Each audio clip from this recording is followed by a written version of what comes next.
Okay guys, on the bench today we've got a Turbo Timber Evolution. For those who don't know, this is a RC trainer plane, belongs to a friend of mine. I wouldn't fly it for me, but anyhow, he loves these things. The biggest problem is these carbon, or pseudo-carbon, I think they're fake, but anyhow, these pseudo-carbon rods which hold the motor, cowl, everything, just come out, and that's because they've not glued them properly. But that's not what we're here to. They also have a big weakness that typical of stuff we buy from overseas. The plastic is absolute garbage, and it just breaks.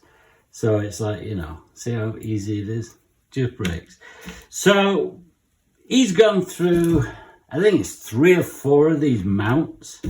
Because every time he, you know, catches a prop on the ground or whatever, the bloody mount breaks or something similar. So he asked me if I could do something about it. So anyhow, I've designed up a much stronger mount, and we're going to look at sort of putting this inside, installing it today. So first I have to take, this is 3D printed, it's a high quality PLA. It's done at 205 degrees Celsius, so you get a good bond between the layers. And we just have to take off all the supports. So we have to remove these supports. So first, let's just break them free. And the best way to remove supports is to make sure that the product has cooled down. The colder it is, the better it is. I'm just going to try and get these guys out. Nice if I clean up my damn tools.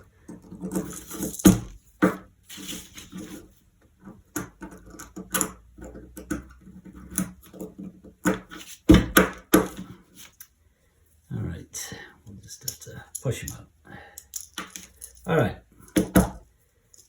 Stubborn little bugger. There we go.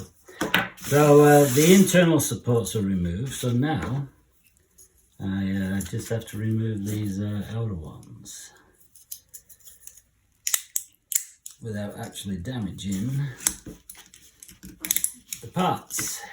Generally they'll come apart quite nicely. Sometimes you need some pliers on the job. Also, today I'm trying using just the iPhone without any mics, because the problem I've been having is I ordered a bunch of new remote mics and all that stuff, quite expensive, and they're absolute crap.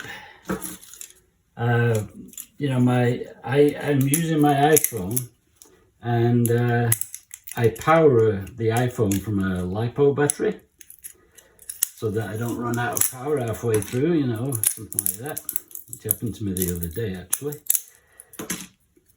So I'm just going to go off the iPhone audio and see if it works. I've changed the position of the video for the iPhone, and hopefully it all works out good. So there is the mount, and nice and strong.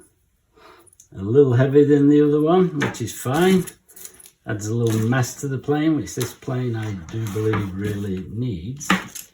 So now the trick is to get these things off, because my friend Michael re-glued them.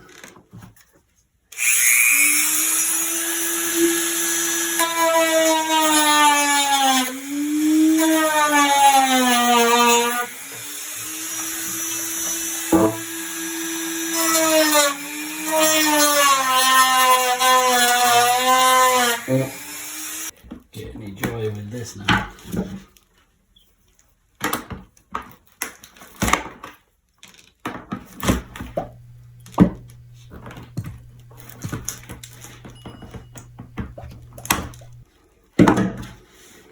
Now this is where I wish Michael hadn't glued it.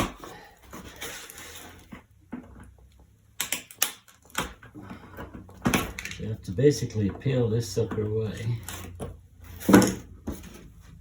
Okay, I did have to make a small mod. Mike had asked me to extend these motor mounts 1/8 of an inch.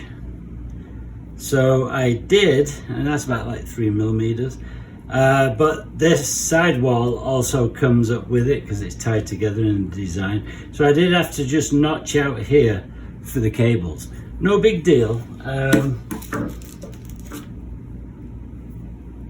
It works perfectly fine. This motor mount, by the way, has all the side thrust and down thrust for the prop built into it, so you don't have to shim it or do anything with it. Unfortunately, Mike didn't leave me the X-mount screws, so I just had to find something in my box, and I don't know what the proper size is, so just have to go with it, I guess. So that goes in that way.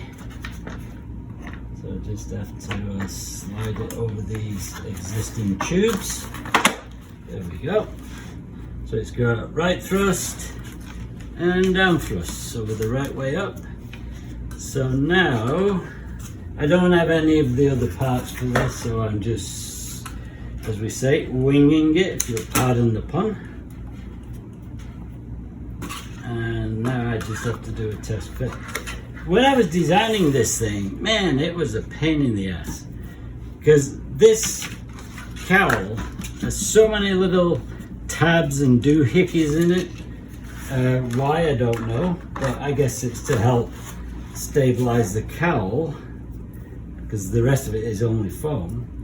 But man, it took about 3 attempts of designing and printing and what have you to get this thing to actually fit without any friction, because it's absolute no clearances as far as tolerances and stuff. So right now I'm just simulating screwing the cowl on. Obviously I don't have all the bits. Michael has those. So the cowl is where it is supposed to be. So let's see now. The factory, this is the factory collet setup. Don't shout at me because I'm using pliers, I'm just snugging it up.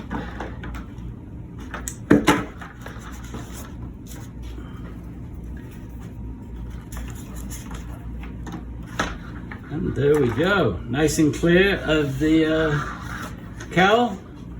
Fits pretty good. I guess it could be closer, but Michael had me extend it 1/8 of an inch, like I said, because the one he gave me before, the collet wasn't actually tucked up into the prop, so the spinner went on and it actually just gently rubbed the front of the cowl. This one now has 1/8 of an inch clearance, which is absolutely fine. So, oh yeah, spin off. Another thing what breaks a lot is these spinners and these props. So my friend Brad and I, we recommended to Michael to switch to an APC propeller, and you could get it the exact diameter, pitch, etc., and apparently it gives you about 10% more performance. So that was a good move. So Michael was happy now.